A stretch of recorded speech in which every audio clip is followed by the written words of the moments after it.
Let's get some shout outs for the Grammy. Shout out to Kendrick Lamar. He got Grammy for They Not Like Us. I think it's best song, best music video, all the above. I don't know, but he won it for They Not Like Us. Song's a banger. The first diss song to win a Grammy, by the way. Everyone saw it coming. Everyone was cheering for him when he won it. And as he was walking to the stage, they were playing it. And if you watch the clip, everybody sang in the background on the A minor part, the A minor. On top of that, he's about to perform at the Super Bowl in 6 days. And he's going to perform that song, calling Drake a pedophile as well. Dissing Drake on the grandest sports stage in the country, second in the world behind the World Cup. He's going to perform the song. Record of the year. Okay, so he got record of the year. All right. So my question is, with all of this happening, They Not Like Us winning a Grammy, him about to perform it at the Super Bowl, I'm not going to ask, is it over for Drake? But will he ever get to where he was before? I'm speaking of Drake. Like, I don't think this is going to end Drake, but is this going to permanently knock him down a few notches? Y'all get what I'm saying? Like, is this going to knock down Drake permanently for a few notches to the point where he will not be able to recover? Oh, so he won. Okay. So he won Song of the Year, Best Rap Song, Best Rap Performance, and Best Rap Video. Okay, 1, 2, 3, 4. Wow, all for the same song. So he won 4 Grammys for this song. And he's about to perform it at halftime for the Super Bowl for the whole world to see. I don't think I've ever seen an artist go through smoke like this. I mean, this is bad for Drake. This is bad. This is like very bad. This is very bad. This is like, yo, that's crazy. That is crazy. Oh, Tej. My fault, Tej. It took me a minute to even realize it was you, Tej. That's crazy. Can Drake, I want everyone to chime in on this. Can Drake bounce back from this? Like, is this something that Drake can, like, get back to where he was? Like, because before this, it was Drake, Cole, and Kendrick. 33.333% amongst all of them. It was a 3-headed goat, if you would. Everyone said the rap debate was between Kendrick, Cole, and Drake. If you ask me, I always had Cole at number 1, but it was always like between them 3. And ever since, what was the first one with him and Future? Like That? And then they went back and forth, but then once he dropped Meet the Grams and finished it with They Not Like Us, it was like, oh shit. Bro, let me tell y'all something. When They Not Like Us dropped, I was in Vegas. And you know, Vegas got a lot of LA and Bay Area people that live in Vegas. So I was in Vegas the day it dropped. When I say I've never heard a song impact the streets that hard, because you gotta remember, I'm in the West Coast. It's a West Coast song. It's a West Coast artist. And they were doing that little shit they were doing that shit in the streets in Vegas and shit when it dropped. And I went to a comedy show. I went to a Mike Epps comedy show, and they played that shit like 6 times back to back. I lie to you not. It was the day it dropped. And I'm like, what is this? It was like, oh, this is that new Kendrick shit. I'm like, this is a diss song sounding like this? Genius. This is why he did it. This is why he got Grammys for it. Genius. It wasn't just a diss song. It was a banger. It was a hit. Drake is cooked until it get cold again.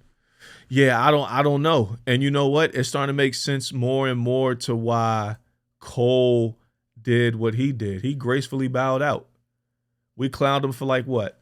A week tops? I mean, Drake been getting dogged for it's months at this point. Hold on. Tough Q1 for Drake. Yeah, definitely. Tej. You talking about Tej? Drake just needs to lay low for a while, let the people miss him, and then come out with some new shit. Yeah. Like I said, this Drake isn't finished. Like, this will not end Drake. Like, this can't end Drake. I don't think it will end Drake, but it definitely has a permanent impact. Even if it's very small, it's a permanent impact nonetheless. Because again, this is the first diss track to ever win a Grammy. Not only that, this will be the first diss track performed at a Super Bowl for the world to see, for the whole world to sing along. A minor. That is crazy. As a Cole fan, I'm grateful. Yeah, me too. I still say I think Cole is the best out of them three. Even still, I still think Cole is better than Kendrick. I think Kendrick is a lyrical beast indeed, but I think Cole, just the whole package. I'm pause that. The whole package, Cole. I think Cole got it. People stay sleeping on TDE. I'm glad you said that. Yes, I think people do sleep on TDE. So speaking of TDE, a question that I got asked recently was, who's my favorite West Coast artist? So if you know me, recently I've been playing a lot of Larry June. Currently, he's my favorite West Coast artist, but I can't say overall because I've only been listening to him for 2 years. But I've been listening to Schoolboy Q and Dom Kennedy the exact same time since 2011. So I've been listening to Schoolboy and Dom for 14 years now. And when people ask me who's my favorite West Coast artist, it always comes down to Schoolboy and Dom. Now, Dom is like more so laid back, chill vibes, like on some player shit, calm shit, kind of similar to Larry June. But like Dom is some shit like you like nighttime, you just cruising in your car, you put on some Dom, or if it's a nice day out, you cruising, windows down. I don't smoke, but if you're smoking a blunt, play some Dom. You know what I mean? Like Dom is that type of vibe. Like you can always listen to Dom.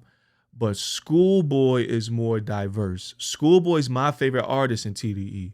And yes, I know Kendrick is the biggest artist in the world, the biggest rap artist in the world right now, but I would prefer to listen to Schoolboy over Kendrick. Blue Lips got my vote for best album of 2024 because Schoolboy is more diverse, if you ask me.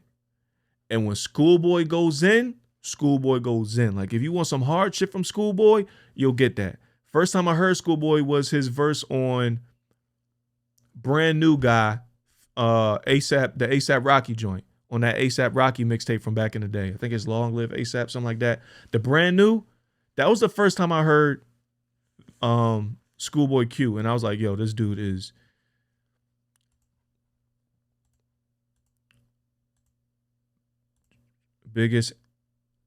best and biggest label ever from the West Coast. Yeah. And I mean, and then you got SZA, the cherry on top. Yeah. Look, like just like you said, yeah, you said right on time. They got SZA. That's the cherry on top. Yeah, SZA's the cherry on top. Vince Staples, an underground artist named Yusuf, album named Barrio. I'm not hip to Barrio and Yusuf, but Vince. I think Vince is the best feature artist. And I say that because there's two songs in particular. It's Hive that he featured on Earl's Sweatshirt joint. That's my favorite verse by Vince, and he bodied Earl on his own joint. And then Surf and Turf, Bodie James joint that Vince featured on, and he bodied Bodie James on, which is hard to do because Bodie can spit. But Vince is a beast. Vince is an absolute beast. Vince is an absolute beast.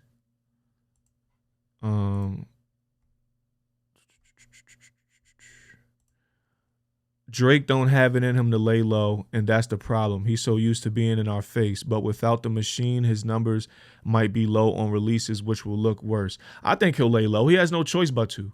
I mean, he hasn't been like out there. What was the last song he dropped?